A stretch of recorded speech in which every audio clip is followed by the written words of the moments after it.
Hello बच्चों, welcome to Biology Learning Space. In this video, we will discuss the very first chapter, the very first chapter of class 11th, that is the living world. Why we will start here? Because this chapter is an important chapter. ये chapter बहुत ही important है क्योंकि इस chapter को पढ़ने से आपको life के characteristics क्या है इसकी understanding होगी, साथ ही बायोडाइवर्सिटी, क्लासिफिकेशन, टैक्सोनॉमी इसके बारे में भी आपको समझ में आएगा और इस वजह से ही ये नीट के परस्पेक्टिव से एक इसेंशियल चैप्टर है। तो चलिए शुरू करते हैं। और इस चैप्टर के बाद नेक्स्ट वीडियो में, इस चैप्टर की डिस्कशन के बाद नेक्स्ट वीडियो में मैं कुछ P Y Qs means previous year के जो क्वेश्चंस होंगे जो इस चैप्टर से आए होंगे वो डिस्कस करूंगी, साथ में कुछ M P Qs means most probable question और you can say most predictable questions जो होंगे वो भी डिस्कस करूंगी, बट वो नेक्स्ट वीडियो में करूंगी। तो चलिए स्टार्ट करते हैं आज का टॉपिक। तो सबसे पहले हम डिस्कस करेंगे अर्नस्ट वेयर के बारे में। अर्नस्ट वेयर कौन थे? वो एक इवोल्यूशनरी बायोलॉजिस्ट थे जिनका जन्म 5 जुलाई 1904 को जर्मनी के केम्पटन शहर में हुआ था। It means that Ernst Mayr was a German biologist. Ernst Mayr क्या थे? वो एक जर्मन बायोलॉजिस्ट थे and he is popularly known as the Darwin of 20th century. उन्हें डार्विन ऑफ 20th सेंचुरी के नाम से भी जाना जाता है। अर्न्स्ट मेयर ने बायोलॉजिकल स्पीसीज की जो आज की करेंटली एक्सेप्टेड डिफिनीशन है वो सबसे पहले अर्न्स्ट मेयर ने ही दी थी और ये क्वेश्चन नीट 2016 के फेज 2 में आ चुका है और ये एक स्टेटमेंट बेस्ड क्वेश्चन था। मीन्स उसमें 3-4 स्टेटमेंट्स दिए गए थे और उसमें चूज करना था कौन सा करेक्ट स्टेटमेंट है। So the definition of biological species which is currently accepted was first of all given by Ernst Mayr. Mayr was awarded 3 prizes. Mayor को 3 prizes दिए गए थे जो वाइडली रिगार्ड किया जाता है ट्रिपल क्राउन ऑफ बायोलॉजी के नाम से। अब ये 3 prizes क्या हैं? The first prize is the Balzan prize जो उन्हें 1983 में मिला था। दूसरा है the international prize for biology जो 1994 में मिला था और तीसरा है क्रेफोर्ड प्राइज। सो ये 3 prizes के नेम बहुत इंपॉर्टेंट है, इसे आप लर्न कर लीजिएगा क्योंकि इससे पहले क्वेश्चन नहीं आया है तो हो सकता है क्वेश्चंस आ जाए। तो वो कौन कौन से 3 prizes है जिसकी वजह से ट्रिपल क्राउन ऑफ बायोलॉजी कहा जाता है? The Balzan prize, the international prize for biology and the Crafoord prize. चलिए शुरू करते हैं आज का टॉपिक। तो आज का फर्स्ट टॉपिक है what is living. Here you can C a picture. इस पिक्चर में आप देख सकते हो एनिमल्स हैं, बर्ड्स हैं, वाटर है, स्काई है, लैंड है, फिशेस है, माइक्रो ऑर्गेनिजम्स हैं। तो अब ये कैसे बोलेंगे कि ये लिविंग है और ये सैंड, वाटर, एयर ये नॉन लिविंग है? Means what makes something living. तो साइंटिस्ट ने कुछ की कैरेक्टरिस्टिक्स दी है जिसके बेसिस पे हम लिविंग ऑर्गेनिज्म और नॉन लिविंग ऑर्गेनिज्म को डिफ्रेंशिएट करते हैं। ये की कैरेक्टरिस्टिक्स क्या हैं? ये है cellular organisation, growth, reproduction, metabolism और कॉन्शियसनेस। अब हम इसे एक के बाद एक स्टेप बाय स्टेप डिस्कस करेंगे। अब ये जो की कैरेक्टरिस्टिक्स हैं उनमें से कुछ की कैरेक्टरिस्टिक्स हैं जिन्हें हम डिफाइनिंग की कैरेक्टरिस्टिक्स कहते हैं और कुछ को हम नॉन डिफाइनिंग की कैरेक्टरिस्टिक्स कहते हैं। अब नॉन डिफाइनिंग का क्या मतलब हुआ? डिफाइनिंग कैरेक्टरिस्टिक्स वो कैरेक्टरिस्टिक हैं जो यूनिवर्सली प्रेजेंट होते हैं, जो यूनिवर्सली प्रेजेंट होते हैं सारे लिविंग ऑर्गेनिजम्स में। जबकि नॉन डिफाइनिंग कैरेक्टरिस्टिक्स वो हुए जो यूनिवर्सली प्रेजेंट नहीं हुए, जो यूनिवर्सली प्रेजेंट नहीं होते। इसका मतलब ये हुआ या तो ये non characteristics non living organisms में भी पाए जाएंगे या फिर ये कैरेक्टरिस्टिक्स कुछ लिविंग ऑर्गेनिजम्स में नहीं होंगे। तो वैसे की कैरेक्टरिस्टिक को हम नॉन डिफाइनिंग की कैरेक्टरिस्टिक्स कहते हैं। तो चलिए देखते हैं वन बाय वन। तो सबसे पहला है हमारा characteristic cellular organisation. The first topic is cellular organisation. All living organisms are made up of one or more sales. आप सभी जानते हैं कि कोई हर एक जो लिविंग ऑर्गेनिज्म होता है वह या तो एक सेल से या एक से ज्यादा सेल से बना होता है और सेल्स जो होती है वो बेसिक स्ट्रक्चरल और फंक्शनल यूनिट होती है लाइफ की। लेकिन कोई भी नॉन लिविंग थिंग्स जो होंगे वो सेल से बने नहीं होंगे। केवल और केवल लिविंग ऑर्गेनिज्म जिसे मैं LO से डिनोट कर रही हूँ वही सेल से बने होते हैं। अब कुछ ऑर्गेनिज्म जो होते हैं वो यूनिसेलुलर होते हैं। इट मीन्स कि वो एक सिंगल सेल से बने होते हैं जैसे कि बैक्टीरिया, अमीबा एक्सेट्रा। पर कुछ ऐसे ऑर्गेनिजम्स होते हैं जो मल्टी सेलुलर्स होते हैं। मीन्स वो एक से ज्यादा मीन्स बिलियन, ट्रिलियन सेल से बने होते हैं, जैसे कि प्लांट्स, एनिमल्स, ये सब मल्टी सेलुलर ऑर्गेनिज्म होते हैं। तो अब ये डिफाइनिंग कैरेक्टरिस्टिक्स हुआ या नॉन डिफाइनिंग? तो ये एक डिफाइनिंग कैरेक्टरिस्टिक्स होगा, ये this is a defining characteristics. Why? क्योंकि इसका कोई भी एक्सेप्शन नहीं है, मीन्स ये ना तो किसी लिविंग थिंग्स में पाए जाते हैं, ना ही कोई लिविंग ऑर्गेनिज्म ऐसा है जिसमें कि सेल्स नहीं पाया जाता है। प्रत्येक लिविंग ऑर्गेनिजम्स में सेल्स पाए ही पाए जाएंगे। So cellular organisation is a defining characteristics. Now let's move to the next characteristics. Next क्या है? नेक्स्ट कैरेक्टरिस्टिक्स है हमारा ग्रोथ। तो ग्रोथ क्या होता है? Growth refers to increase in size, volume, number of cells. जब साइज, वॉल्यूम या नंबर ऑफ सेल्स में इंक्रीज होती है, जिसकी वजह से बॉडी में ओवरऑल इंक्रीज होती है, तो उस प्रोसेस को हम ग्रोथ कहते हैं। Living organism grow by an increase in size और बाय नंबर ऑफ सेल्स। तो लिविंग ऑर्गेनिज्म या तो उनके सेल्स की साइज में, उनके सेल्स की साइज में इंक्रीज होने से ग्रो करेंगे, या फिर सेल्स के नंबर में, या फिर सेल्स के नंबर में इंक्रीज होने से ग्रो करेंगे। तो जनरली जो यूनिसेलुलर ऑर्गेनिज्म होते हैं, जो एक सेल से बने होते हैं, वो साइज के सेल इंक्रीज होने से उनका ग्रोथ होता है, जबकि जो मल्टी सेलुलर ऑर्गेनिजम्स होते हैं वो जनरली नंबर ऑफ सेल्स में जब इंक्रीज होता है तो उससे ग्रोथ होता है। पर ये ग्रोथ जो है वो लिविंग थिंग्स के साथ साथ नॉन लिविंग थिंग्स भी शो करते हैं, जैसे कि माउंटेन्स या क्रिस्टल्स।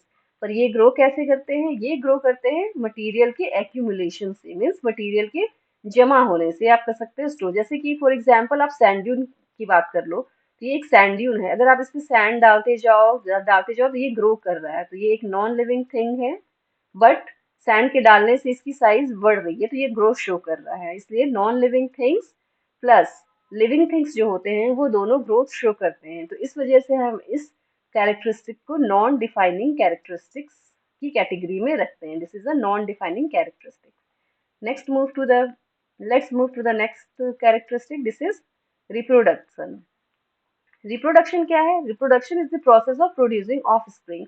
ऑफस्प्रिंग प्रोड्यूस करने के प्रोसेस को हम रिप्रोडक्शन कहते हैं, जिससे कि लिविंग ऑर्गेनिज्म ऑफस्प्रिंग प्रोड्यूस करता है। बट कुछ एक्सेप्शंस हैं, जैसे म्यूल्स, वर्कर बीज और स्टेराइल ह्यूमंस, या फिर हम कह सकते हैं इनफर्टाइल ह्यूमंस। स्टेराइल और we can say infertile humans जो होते हैं वो रिप्रोडक्शन नहीं कर पाते, बट फिर भी हम उन्हें लिविंग कंसिडर करते हैं। इट मीन्स यहाँ ये एक्सेप्शंस हो गए। और नॉन लिविंग ऑर्गेनिज्म या नॉन लिविंग थिंग्स जो होंगे वो रिप्रोडक्शन शो नहीं करेंगे। कोई भी non living thing reproduction show नहीं करेगा, बट कुछ लिविंग ऑर्गेनिज्म ऐसे हैं जो कि रिप्रोडक्शन नहीं करते। तो इस वजह से रिप्रोडक्शन को हम नॉन डिफाइनिंग कैरेक्टरिस्टिक की कैटेगरी में रखेंगे। This is again a non defining characteristic. Now let's move to the next key characteristic. Next है हमारा मेटाबॉलिज्म। मेटाबॉलिज्म क्या है? मेटाबॉलिज्म एक बायोकेमिकल रिएक्शंस का नेटवर्क है जो कि बॉडी के अंदर होती है। और ये दो तरह के प्रोसेस, एनाबॉलिज्म और कैटाबॉलिज्म, दोनों को इंक्लूड करती है। एनाबॉलिज्म क्या हुआ? Building up of complex molecules. Complex molecules के बनने की प्रक्रिया को हम एनाबॉलिज्म कहते हैं, और कॉम्प्लेक्स मॉलिक्यूल्स के टूटने की प्रक्रिया जिससे कि हमें एनर्जी प्राप्त होती है उसे कैटाबॉलिज्म कहते हैं। तो फिर एनाबॉलिज्म प्लस केटाबॉलिज्म, इनको क्या बोला जाता है? इनको हम मेटाबॉलिज्म कहते हैं, या आप ये भी ऐसे भी डिफाइन कर सकते हो, metabolism is the sum total of network of biochemical reaction जो कि हमारे बॉडी के अंदर होती है, और ये कोई भी नॉन लिविंग थिंग्स शो नहीं करेगा। ये सिर्फ लिविंग ऑर्गेनिजम्स में ही होते हैं। Metabolisms are shown only by living organisms. तो इस वजह से ये जो हो गई, ये एक डिफाइनिंग कैरेक्टरिस्टिक हो गई। This is a defining characteristic. Now let's move to the next characteristic. Next is consciousness.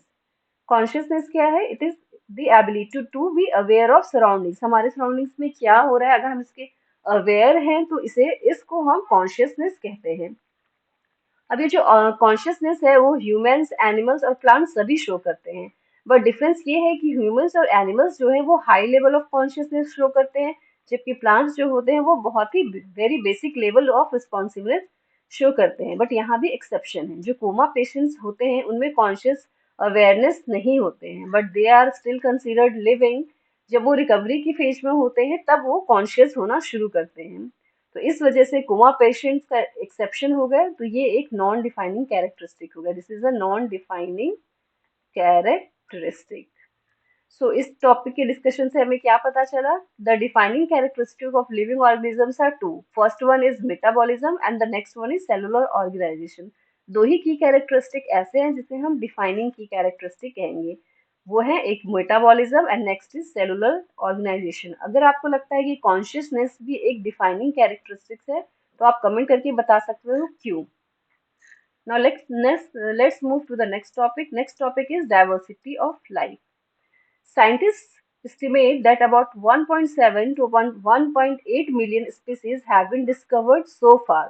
Scientist के अकॉर्डिंग 1.7 से 1.8 मिलियन स्पीसीज अभी तक डिस्कवर हो चुके हैं और डिस्क्राइब भी किए जा चुके हैं।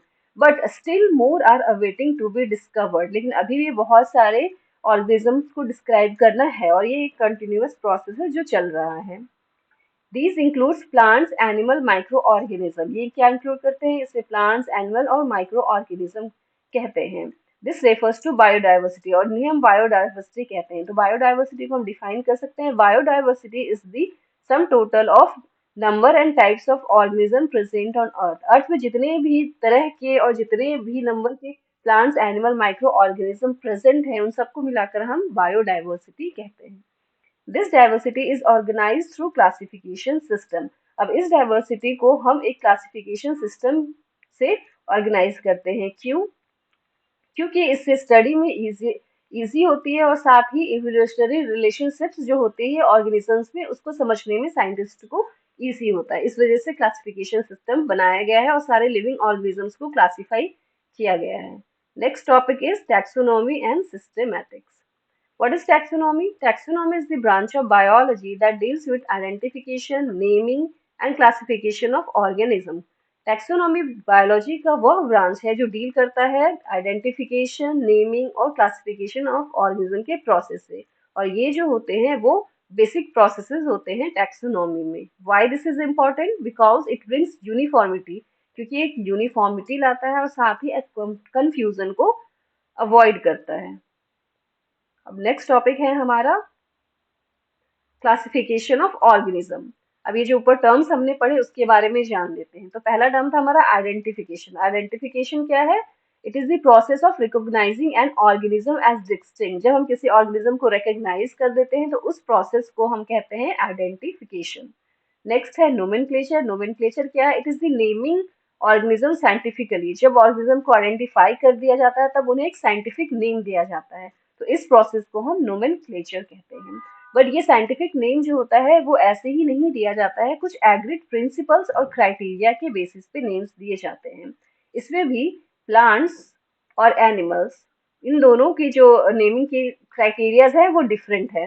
जैसे कि जब प्लांट्स की नेमिंग की जाती है तो ये international code for botanical nomenclature means ICBN ने जो एग्रीड प्रिंसिपल्स और क्राइटेरिया रखा है उसके बेसिस पे उन प्लांट्स के साइंटिफिक नेम दिए जाते हैं। और जब हम एनिमल्स के नेम साइंटिफिक नेम देते हैं तो वो है international code of geological nomenclature ICZN। इनके जो एग्रीड प्रिंसिपल और क्राइटेरिया है इनके बेसिस पे नेम दिए जाते हैं। तो प्लांट्स के लिए ICBN और एनिमल्स के लिए ICZN होता है, वो प्रोवाइड करती है एग्रीड प्रिंसिपल और criteria to name the plants and animals. Next term is classification. Classification क्या है? It is the process of grouping organisms based on similarities and differences. Whereas जो organism है उनकी similarities और उनकी dissimilarities मीन्स उनमें जो भी similarities है और जो अंतर है उसके basis पे organism को group किया जाता है। तो उस process को हम classification कहते हैं। Next term is systematics. Systematic क्या है? It is the study of evolutionary or relationships among organisms. जो लिविंग ऑर्गेनिजम्स हैं उनके बीच में जो इवोल्यूशनरी रिलेशनशिप है उसके स्टडी को हम सिस्टमैटिक्स कहते हैं। द वर्ड सिस्टमैटिक्स जो है वो एक लैटिन वर्ड सिस्टेमा से लिया गया है जिसका मतलब क्या होता है? Arrangement of organism. So word systematics has been taken from a Latin word systema और इस सिस्टेमा का मतलब होता है सिस्टमैटिक अरेंजमेंट ऑफ ऑर्गेनिज्म। तो चलिए अब बढ़ते हैं अपने नेक्स्ट टॉपिक। नेक्स्ट टॉपिक क्या है हमारा? नेक्स्ट टॉपिक है हमारा binomial nomenclature. Biologists follow universally accepted principles to provide scientific names to known organisms। जो भी organisms का पता चल गया है उसको नेम करने के लिए बायोलॉजिस्ट जो है वो कुछ यूनिवर्सली एक्सेप्टेड प्रिंसिपल्स के अकॉर्डिंग करते हैं। और उसके अकॉर्डिंग जो भी नेम चूज करते हैं उसमें दो कंपोनेंट्स होते हैं, एक को हम जेनेरिक नेम कहते हैं और दूसरे को स्पेसिफिक एपिथेट कहते हैं। और क्योंकि इस सिस्टम में दो कंपोनेंट्स है, इसलिए इस सिस्टम को बाइनोमियल नोमेनक्लेचर कहा जाता है। और ये बाइनोमियल नोमेनक्लेचर सिस्टम जो है उसे सबसे पहले कैरोलस लीनियस ने दिया था। Means binomial nomenclature was given by Carolus Linnaeus. For example lion का साइंटिफिक नेम होता है पैंथेरा लियो। तो यहाँ जो फर्स्ट नेम पैंथेरा हुआ वो इसके जीनस को बताता है, मीन्स ये जेनेरिक नेम हुआ। एंड द सेकेंड नेम जो लियो होता है वो इसकी स्पीसीज को बताता है, मीन्स इसे हम स्पेसिफिक एपिथेट कहते हैं। Means Panthera is generic name, this is generic name, and Leo is specific epithet, this is specific epithet. So, a name of organism is made up of two components, that is Panthera and Leo, और इस वजह से इस system of nomenclature को binomial nomenclature कहा जाता है, जिसे कैरोलस लीनियस ने दिया था। अब हम जान लेते हैं कुछ इनके यूनिवर्सल रूल्स को।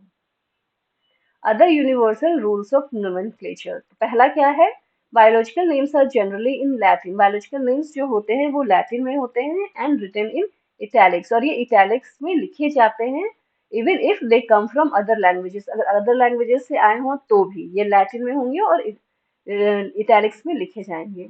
नेक्स्ट रूल क्या है, the first word is the genus name, जैसे कि पहले भी बताया है, जो फर्स्ट वर्ड होगा उसे जीनस नेम कहते हैं और जो सेकंड वर्ड होगा उसे हम स्पीसीज नेम कहते हैं। इसका थर्ड रूल है, व्हेन राइटिंग बाय हैंड, जब हम हाथ से लिख रहे हों, both words are underline separately, तो दोनों वर्ड्स को हम अलग अलग सेपरेटली अंडरलाइन करेंगे। मीन्स फॉर एग्जाम्पल अगर हम लायन का साइंटिफिक नेम लिखते हैं जो पैंथेरा हो, पैंथेरा लियो, तो अगर हम हाथ से लिख रहे हैं तो क्या लिखा गया है, बोथ आर अंडरलाइन सेपरेटली, तो हम ये नाम लिखने के बाद फिर अलग अलग सेपरेटली उन्हें अंडरलाइन करेंगे, तब ये करेक्ट वे ऑफ राइटिंग होगी। लेकिन जब हम प्रिंट करते हैं या टाइप करते हैं तो ये इटैलिक्स में होंगी, और ये इटैलिक्स में क्यों होती है, to show they are in Latin, italics में होगी। इटैलिक्स मीन्स ये पीछे ऐसे आप लिख रहे हो तो ये इटैलिक्स हो जाती है, this is italics. The genus name starts with a capital letter, genus name हमेशा एक कैपिटल लेटर से स्टार्ट होता है, while species name start with small letter, और जो स्पीसीज नेम होता है वो हमेशा स्मॉल लेटर से स्टार्ट होता है। ये इसका फोर्थ रूल है। अब the author's names comes after the species name, author's name भी कभी कभी लिखा जाता है जो कि स्पीसीज नेम के बाद आता है और ये शॉर्ट फॉर्म में होते हैं। जैसे कि हम मैंगो की अगर बात करें तो मैंगो का जो साइंटिफिक नेम है वो मैंगी फेरा इंडिका है, और इसे हम लिख सकते हैं मैंगी फेरा इंडिका लिन। तो यहाँ जो लिन हुआ this is author's name, means Linn ये शॉर्ट फॉर्म हुआ कैरोलस लीनियस का। लीनियस ने इस स्पीसीज को सबसे पहले डिस्क्राइब किया था, इसलिए इनका ये नाम है और ये शॉर्ट फॉर्म में है। तो ऑथर्स नेम जो होता है वो स्पीसीज नेम के बाद में लिखा जाता है और शॉर्ट फॉर्म में होता है। दिस लीनियस का शॉर्ट फॉर्म हो गया Linn, Mangifera indica Linn, this the complete name of mango. Linnaeus title his publication Systema Naturae, Linnaeus ने जो भी ये सब कुछ स्टडी किया उसे उन्होंने एक बुक सिस्टेमा नेचुरी में पब्लिश कराया। सिस्टेमा नेचुरी का क्या मतलब है, इसका मतलब होता है सिस्टम ऑफ नेचर, और ये एक लैटिन नेम है। In other words, his work introduced a systematic approach to classify and naming organisms. उनके काम ने एक सिस्टमैटिक अप्रोच दिया लिविंग ऑर्गेनिज्म को क्लासिफाई करने और उनके नेम देने में, और ये सब कुछ पब्लिश कराया उन्होंने सिस्टेमा नेचुरी नाम की एक बुक में, जो कि एक लैटिन नेम है जिसका मतलब होता है system of nature. Now let's move to the next topic. Next topic is taxonomy hierarchy. What is taxonomy hierarchy? So organisms are classified into hierarchical system. तो जितने भी organisms होते हैं उनको एक hierarchical systems मीन्स बड़ा उसके बाद छोटा उसके बाद छोटा, इस तरह से एक hierarchy में अरेंज किया जाता है। अब ये क्लासिफिकेशन में हायरार्की क्या क्या है, तो जो बेसिक कैटेगरीज है वो है किंगडम, फाइलम और division. Phylum in case of animals and division in case of plants, class, order, family, genus, species. तो ये जो हायरार्की है वो डिसेंडिंग ऑर्डर में है। This hierarchy is in descending order, means सबसे जो ब्रॉडर कैटेगरी है वो सबसे पहले है और सबसे जो स्मॉल कैटेगरी है वो सबसे लास्ट में है। तो इसे आपको याद रखना जरूरी है, इससे आप कंफ्यूजन नहीं होगी। कभी कभी क्वेश्चन पूछ जाता है कि मान लीजिए ऑर्डर एक कैटेगरी है तो इसके बाद वाली या इससे पहले वाली कैटेगरी को हम क्या कहते हैं, तो इसे आप एक निमोनिक्स के थ्रू याद रख सकते हो। फॉर एग्जाम्पल मैंने एक यहाँ निमोनिक दिया है, KP Chaurasia orders fire gun slowly. This is the mnemonic here. K stands for kingdom, P for phylum, C for class, C is for class, O for order, F for family, G for genus and S for species. तो अगर ये mnemonics को आप याद रखोगे तो आप ये जो कैटेगरी हायरार्की है क्लासिफिकेशन की, ये आप कभी नहीं भूलोगे। KP Chaurasia orders fire gun slowly. अब हम एग्जाम्पल ले लेते हैं, एक एग्जाम्पल से समझते हैं। तो होमोसेपियंस जो कि ह्यूमंस का साइंटिफिक नेम है, तो होमोसेपियंस की किंगडम क्या है, ये एनिमिलिया किंगडम को बिलोंग कर देता है। इसका फाइलम है कॉर्डेटा, क्लास है मेमेलिया, ऑर्डर है प्राइमेट्स, फैमिली है होमिनिडी और जीनस है होमो और स्पीसीज है sapiens. Sapiens is a species.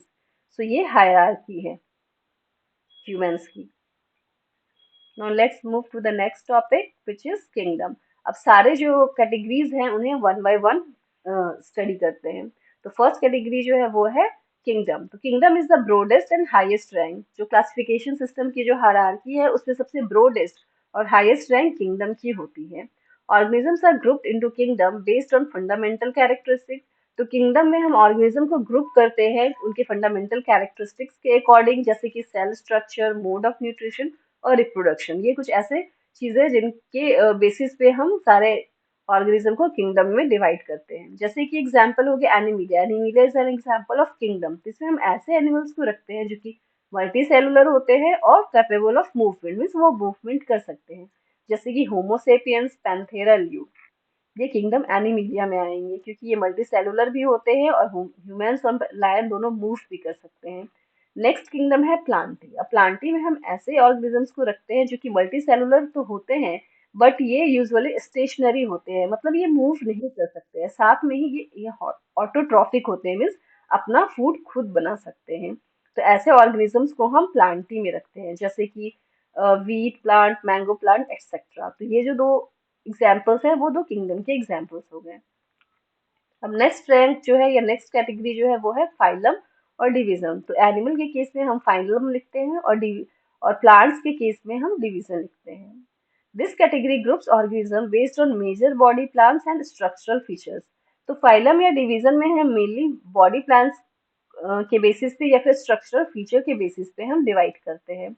जैसे कि एनिमल्स में जो है वो फाइलम, एनिमल में जो है वो फाइलम को डिटरमाइन करने के लिए कुछ फीचर्स जैसे बॉडी सिमेट्री, प्रेजेंस ऑफ और एब्सेंस ऑफ बैकबोन या स्ट्रक्चर ऑफ डाइजेस्टिव सिस्टम, इन सबको कंसीडर करके एनिमल्स के फाइलम को डिवाइड किया गया है। For example Chordata. कॉर्डेटा क्या है, एक फाइलम है जिसमें हम ऐसे एनिमल्स को रखते हैं जिनमें नोटोकॉर्ड होता है। नोटोकॉर्ड क्या है, ये एक फ्लेक्सिबल रॉड लाइक स्ट्रक्चर होती है जो बॉडी के डॉर्सल पार्ट में पाई जाती है और ये डेवलपमेंटल स्टेज की किसी ना किसी डेवलपमेंट स्टेज पे होती ही होती है। तो वो एनिमल्स जिसमें नोटोकॉर्ड होती है तो उसे हम फाइलम कॉर्डेटा के अंदर रखते हैं, जैसे कि होमोसेपियंस। ह्यूमंस में बैकबोन होती है, नोटोकॉर्ड होती है, तो हमने इसे कॉर्डेटा में रखा है। दूसरा एग्जाम्पल हो गया पैंथेरा, लियो, गोरिल्ला एक्सेट्रा। ये सारे एग्जाम्पल्स हैं एनिमल्स के जो कॉर्डेटा में है। नेक्स्ट एग्जाम्पल है ऑर्थोपोडा। ऑर्थोपोडा भी एक फाइलम है जिसमें ऐसे इन्वर्टेब्रेट्स को रखा जाता है जिनमें एक्सोस्केलेटन्स होते हैं, उनकी बॉडी सेगमेंटेड होती है और उनमें ज्वाइंटेड अपेंडेजेस होते हैं, मीन्स जुड़े हुए अपेंडेजेस होते हैं, जैसे कि हनी बी, फ्रूट फ्लाई। इन्हें हम ऑर्थोपोडा फाइलम में रखते हैं। नाउ नेक्स्ट टॉपिक और नेक्स्ट कैटेगरी इज क्लास। अब हम क्लास के बारे में डिस्कस करते हैं। क्लास क्या होती है, तो organism in the same phylum. ऐसे ऑर्गेनिज्म जो एक ही फाइलम में होते हैं उन्हें फर्दर डिवाइड करते हैं हम क्लासेस में। अब किस बेसिस पे, तो कुछ स्पेसिफिक कैरेक्टरिस्टिक्स के बेसिस पे। फॉर एग्जांपल एक क्लास है मैमेलिया। तो मैमेलिया में हम ऐसे वर्टिब्रेट्स को रखते हैं जिनकी बॉडी पे हेयर या फर पाया जाता है और जो एबल होते हैं अपने बच्चे को नर्स कर सकते हैं विद यंग विथ मिल्क के साथ नर्स कर सके, मीन्स इनमें मैमरी, फीमेल्स में मैमरी ग्लैंड्स पाए जाते हैं। तो इन्हें हमने रख दिया क्लास वर्टिब्रेट्स में। इनका एग्जांपल हो गया humans, lion, cow, buffalo etcetera. इन सारे एनिमल्स की बॉडी पे हेयर या फर पाया जाता है, साथ ही ये यंग वन, इनकी मदर्स जो होती हैं वो यंग वन को मिल्क के साथ नर्स कर सकती हैं, तो इन्हें हम मैमिलिया क्लास में रखते हैं। नेक्स्ट एग्जांपल हो गया एव्स का। तो इसमें वर्ड्स आते हैं और इसका कैरेक्टराइजेशन क्या है कि ऐसे एनिमल्स या वर्ड्स जिसमें फेदर्स होते हैं, जैसे here you can see feathers होते हैं, बीक्स होते हैं and ability to lay eggs, और वो जो एग्स देते हैं। तो ऐसे ऑर्गेनिजम्स को हम किसमें रखते हैं? बर्ड्स में। इसका एग्जांपल हो गया parrot, pigeon etcetera. Now let's move to the next rank. Next rank is order. Order क्या है? तो फर्दर ईच क्लास को हमने ऑर्डर्स में डिवाइड किया है जो रिप्रेजेंट करते हैं groups of closely related families. Closely related families इस ग्रुप में आते हैं। Organisms in the same order share several similar features. अब ऑर्डर्स में जो एनिमल्स या ऑर्गेनिजम्स होंगे वो बहुत ही ज्यादा सिमिलर फीचर्स शेयर करते हैं। For example Carnivora. Carnivora is an example of order. ये एक ऑर्डर का एग्जाम्पल है जिसमें कि मैमल्स आते हैं दैट प्राइमरली ईट मीट। तो इसमें ऐसे मैमल्स को रखा जाता है जो बेसिकली मीट खाते हैं, जैसे कि लायन, ग्रे वुल्फ एक्सेट्रा। इन्हें हम कार्निवोरा ऑर्डर में रखते हैं। नेक्स्ट है प्राइमेट्स। तो प्राइमेट्स ऑर्डर में हम ऐसे मैमल्स को रखते हैं जिन्हें लार्ज ब्रेन होता है, फॉरवर्ड फेसिंग आईज होती है और हैंड्स होते हैं विद अपोजेबल थम्स के साथ। For example humans. ह्यूमंस में लार्ज ब्रेन होते हैं और forward facing eyes means eyes जो होती है फॉरवर्ड होती है सामने। ठीक है। Next example is gorilla. So these are examples of order, carnivora primates. Next topic is or next category is family. Further हम ऑर्डर्स को जो ऑर्गेनिज्म सेम ऑर्डर्स में होते हैं उन्हें हम फैमिलीज में डिवाइड करते हैं based on more detail similarity. अब डिटेल सिमिलैरिटीज के अकॉर्डिंग फर्दर ऑर्डर को हमने फैमिली में डिवाइड कर दिया और ये डिपेंड करता है उनके स्ट्रक्चर और बिहेवियर पे। For example Felidae. फेलिडी एक फैमिली है जिसे हम कैट फैमिली कहते हैं और ये इंक्लूड करता है both large and small cats. Next example of family is Canidae. Canidae को हम डॉग फैमिली कहते हैं और इसमें आते हैं आपके डोमेस्टिक डॉग्स भी आते हैं, वुल्फ्स भी आते हैं, फॉक्सेस भी आते हैं। तो आप ये although these are different types of animals but इनकी फैमिली सेम है, दैट इज कैनिडी। ये कैनिडी फैमिली में आते हैं depending upon their similarities in structure and behaviour. Now next category is genus. Next category हमारा है जीनस। जीनस क्या है? It genus is a group of species. Group of species वो genus कहते हैं जो कि क्लोजली रिलेटेड होते हैं। ऐसे ग्रुप ऑफ स्पीसीज जो क्लोजली रिलेटेड होते हैं उन्हें जीनस कहते हैं। Organisms in the same genus share a common ancestor. और वैसे ऑर्गेनिज्म जो सेम जीनस में होंगे उनके एंसेस्टर भी कॉमन होते हैं and have many similarities in form and function. और उनके फॉर्म और फंक्शन में बहुत ज्यादा ही सिमिलैरिटीज होती है। For example Panthera. पैंथेरा की हम यहाँ बात कर रहे हैं, ये एक जीनस है। This genus includes large cats. तो ये जीनस है जो है वो लार्ज कैट्स जैसे लायन, टाइगर्स, लेपर्ड्स को भी इंक्लूड करती है, जैसे कि Panthera leo, lion, Panthera tigris, tiger. यहाँ आप देख सकते हो टाइगर का साइंटिफिक नेम है पैंथेरा टिग्रिस और लायन का साइंटिफिक नेम है पैंथेरा लियो और जीनस इनका सेम है पैंथेरा पैंथेरा।